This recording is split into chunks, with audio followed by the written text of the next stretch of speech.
I found myself at a quaint import shop nestled in the heart of London, just a stone's throw from Piccadilly Circus. I wasn't looking for anything in particular, merely admiring the curiosities on display. "Hello, Michael," came a familiar female voice, soft yet distinct. It was a name I hadn't been addressed by in ages. I turned instinctively and was met with a pair of brown eyes that still managed to make my heart race. It's astonishing how many emotions can flood through you in an instant: excitement, confusion, an urge to embrace her, and then, an icy bitterness. I found myself staring at her, feeling as though time had paused for minutes, though it must have been mere seconds. "Hi, Gretchen." "What a surprise," I said, forcing the words out. Turning back to the curios, I tried to appear indifferent, but I knew I couldn't avoid a conversation with her. Gretchen wasn't one to let things be. "Do you have a moment to chat?" she asked, her tone teasing. "I'll even let you buy a girl some coffee." "I don't think so, Gretchen," I replied firmly. "I've got time, but I don't think there's much left for us to talk about." I wasn't going to feign politeness with the woman who'd shattered my life. I expected her to push further, but I wasn't going to make it easy for her. She sighed softly before trying again, this time more earnestly. "Please, Michael. I'd really like to talk to you. Coffee's on me." I hesitated before relenting. "Fine, but call me Mike. I don't go by Michael anymore." Rolling her eyes, she replied with a touch of defiance, "I think I've earned the right to call you Michael, don't you?" "Okay, Pookie, have it your way," I shot back, the nickname slipping out before I could stop it. She froze, visibly caught off guard by the term of endearment I'd buried long ago. It was what I used to call her in the better days of our marriage, usually in jest. I'd approach her from behind, hug her playfully, and whisper in a mock-pathetic voice, "Come upstairs, Pookie. Give me some love. I'm needy, Pookie. Please, let's get naked." She'd laugh, teasingly shove me away, and exclaim, "Not now, you pervert.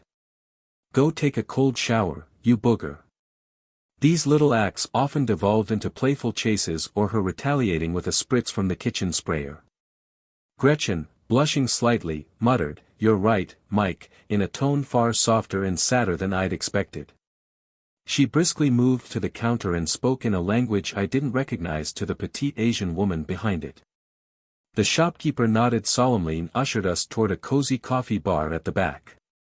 We took seats at one of the small tables, she instinctively choosing the chair facing the wall while I took the one facing the door, a ritual we'd repeated countless times over 24 years of marriage. My insistence on facing the door, a habit ingrained from my time in Vietnam, remained second nature even now. As we sat in silence, my gaze wandered to her face, a face I hadn't seen since the day my world came crashing down, and my thoughts drifted back to that day, the last time I had seen Gretchen before everything unraveled. We had been living in a quiet town in Connecticut, where I had thought of us as a happily married couple. But in the months leading up to that moment, something about Gretchen had changed. She became distant. Although we spoke and saw each other every day, I couldn't shake the feeling that an invisible wall had grown between us. I tried to ignore it, pouring more effort into making her happy, pulling her closer, and bridging the gap. Our kids had already moved out by then, starting lives of their own. Brett, our eldest at 23, had graduated college and married Amy, a sweet girl we all adored. They commuted daily to New York City from their little townhouse in New Jersey and seemed genuinely happy together. Then there was Misty, our fiery, lightning bolt of a daughter, just 21 years old and the apple of my eye. She'd been a handful during her high school years, testing every limit we set. But by her second year of college, she'd finally understood the reasoning behind the boundaries we had placed. Misty was thriving now, nearing graduation, often making the dean's list. Life seemed stable on the surface, but that day, everything would change.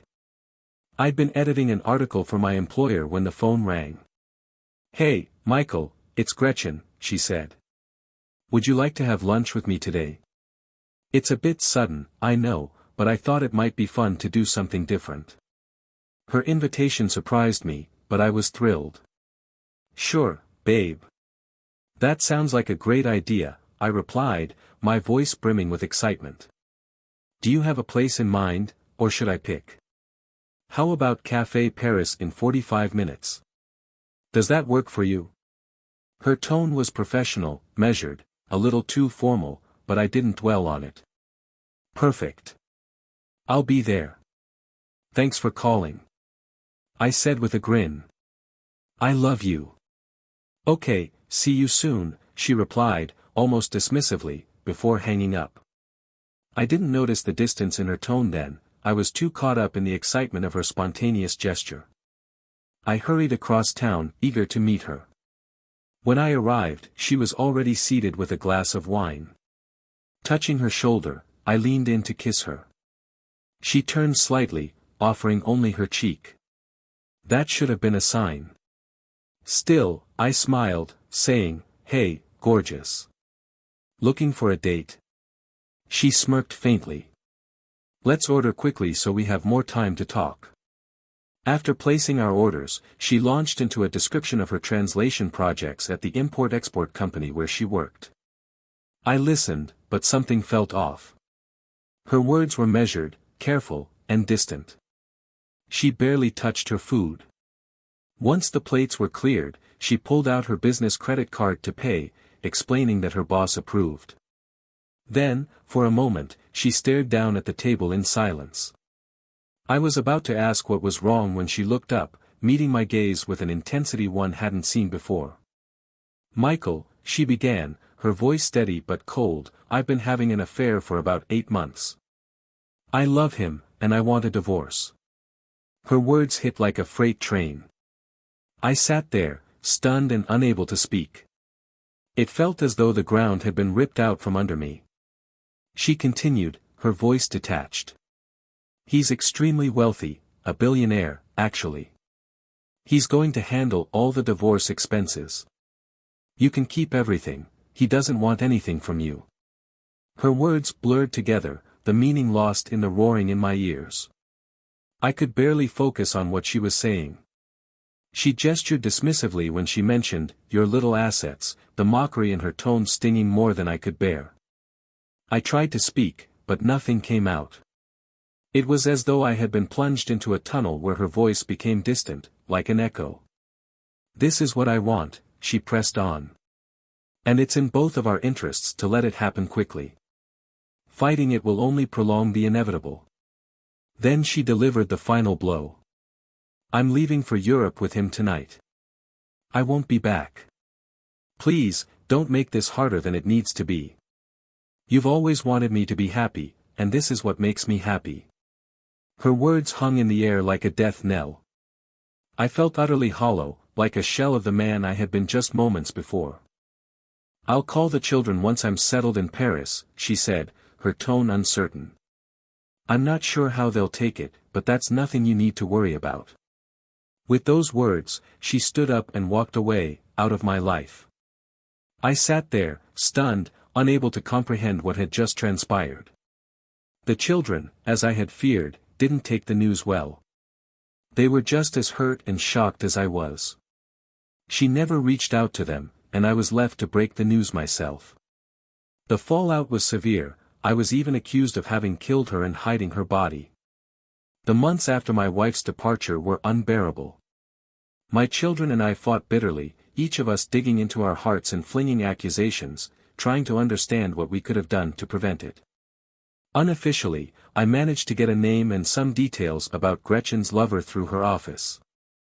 I began scouring the internet, searching for any photos or articles related to him. Eventually, I found pictures of him and Gretchen, radiant and in an embrace, taken after her departure. These photos finally put to rest the suspicion that I had anything to do with her disappearance. Oddly, her name wasn't mentioned in any of the captions, though others were listed, as if they were deliberately keeping her connection to him under wraps.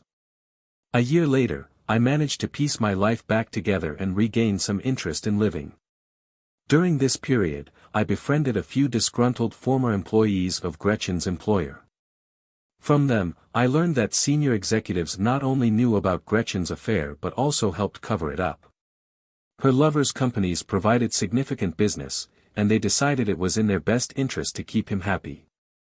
Employees were even sent memos instructing them to ignore and keep quiet about what was happening.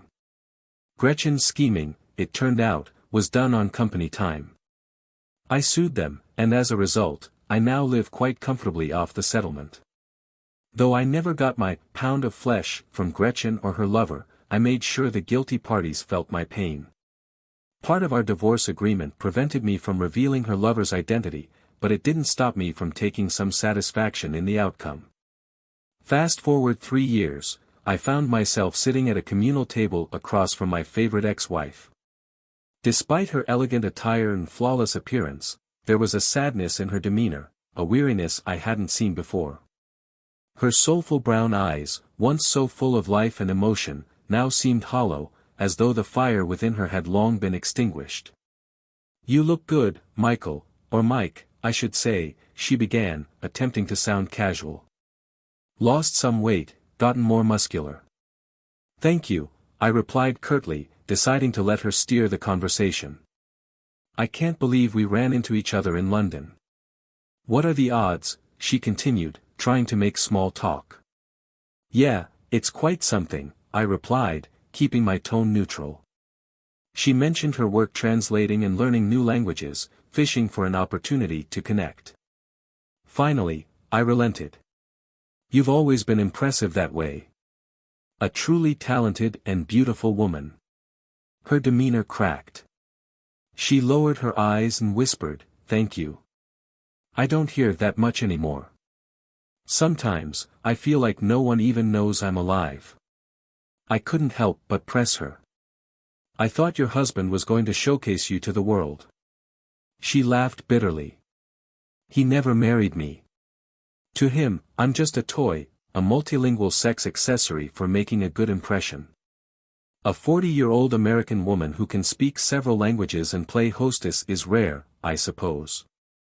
But it's a lonely, empty existence." "Why don't you leave?" I asked bluntly. "Get on the next plane and escape." "It's not that simple," she replied, her voice heavy with resignation. "I live well, but I'm under constant surveillance. The only reason we're talking now is because we met by chance."